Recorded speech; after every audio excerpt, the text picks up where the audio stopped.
Vancouver has a new king in town. Somebody who has taken over the reins as the king of the little things. Somebody who has really bolstered himself in this lineup and made himself a staple. Today, we are talking about yet another gift that the Vancouver Canucks have received from the Detroit Red Wings, that in which we'll actually make a video about next week as the holiday season comes and goes. But today we are talking about Vancouver Canucks forward Pius Suter, because it has come to my attention, and to the attention of many other Vancouver Canucks fans, that this may be one of the most underrated acquisitions the Canucks have made all year, and it's paying off in spades. Pius Suter is a guy that we actually made a video about multiple years ago, back when he was a free agent exiting the Swiss League in 2020-2021. We made a video talking about how this was a guy I thought the Detroit Red Wings should have signed, because as a, how old was he then, like 24-year-old forward back in that time frame, he was a player that formerly played with Red Wings Robby Fabbri and Tyler Bertuzzi with the Guelph Storm.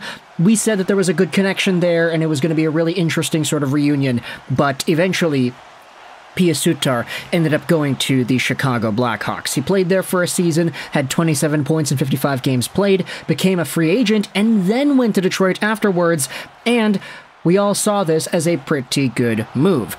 Pius Suter was a two-way capable forward. He could do things down the middle. He was pretty solid in his own zone. He could play on the penalty kill if you really forced him to. But ever since Pius Suter found himself a free agent once again, Steve Yzerman did not decide to sign him back and bring him into Detroit once more.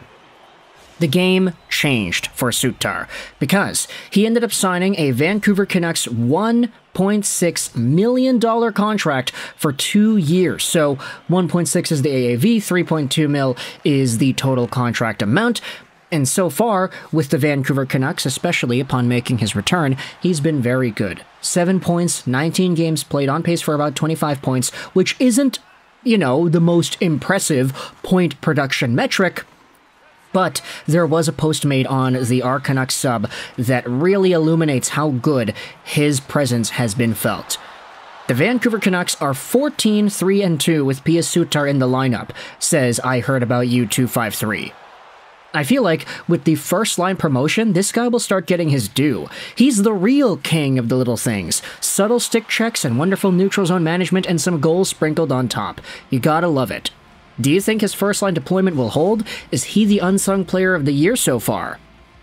Now, as I had said in yesterday's post-game video about the Canucks and the Preds, I didn't watch the Canucks play against the Preds. I was out and about doing other things, so I did not see Pius Suter in his first-line role, but what I do remember from making the video and looking at the goals and some of the replays was that the guy did get multiple points and he did score, so good on Suter for getting up involved in the play and doing what it is that he's been doing.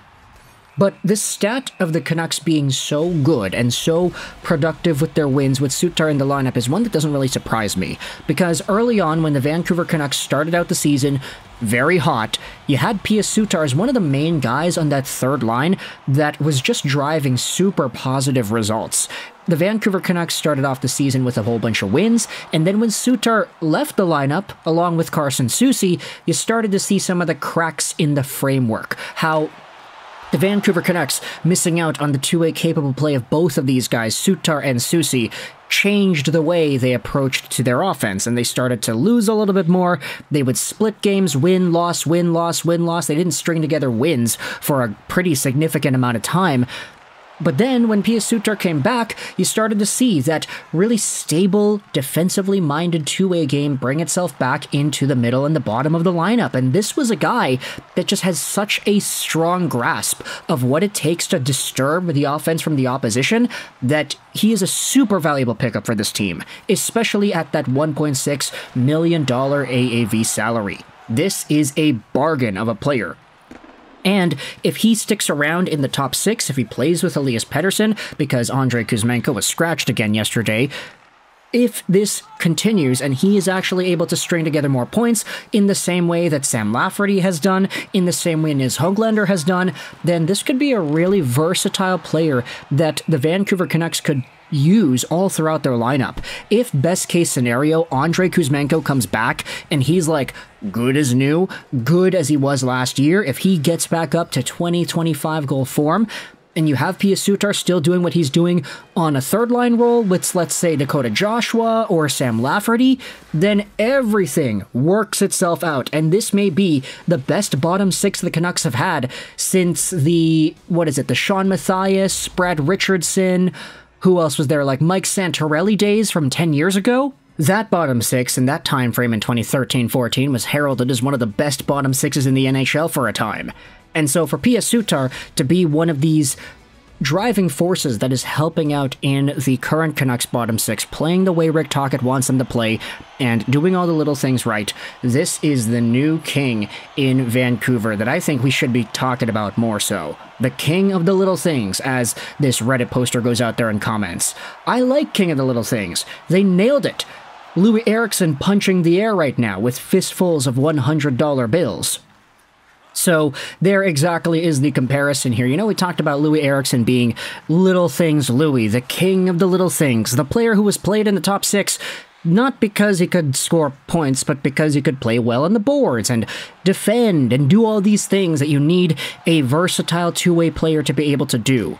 Sure, his price tag was way too high, because the Canucks thought they were getting a scorer who could play with the Sedins and do all these great things because they had chemistry at the World Championships for Team Sweden, but he did not bring forward any of that success to Vancouver. He transitioned his game from being a 30-goal, 60-point net front presence to a more stable two-way force, which is fine. It's just as a $6 million player, I mean, there's a reason this guy became a meme lord here in Vancouver.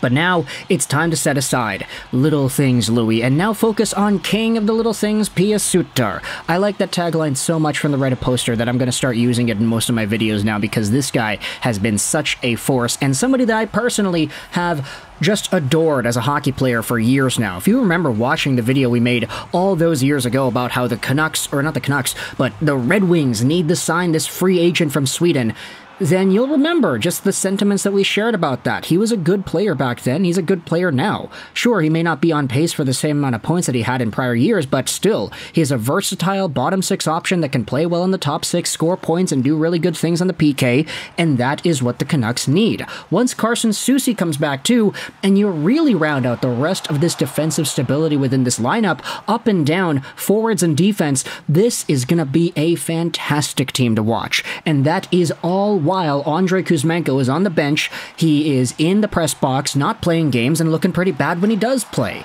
This could be a really good team if Andrei Kuzmenko is able to turn it around, and once Carson Soucy comes back, you still got Zadorov, you still got everybody else. Sure, there may be another piece the Canucks could try to target if they really wanted to, but we'll see what happens when everything comes and goes. So let me know your thoughts in the comment section below about Pius Suter being the new king of the little things in Vancouver, how this has been a super dominant type of player for the way he's used and for the role he has. Did you expect this out of Pius Suter? Did you think he would be this effective and this missed when he wasn't playing? I know I totally missed it because Teddy Blueger doesn't have the same offensive touch that Pius Suter has. Sure, he was able to lock down that third line role on center for a bit, but Pius Suter brings a much more dynamic element in that same spot, and it allows Teddy Blueger to get better matchups as the fourth line guy, and all around it's just a very good system with this team.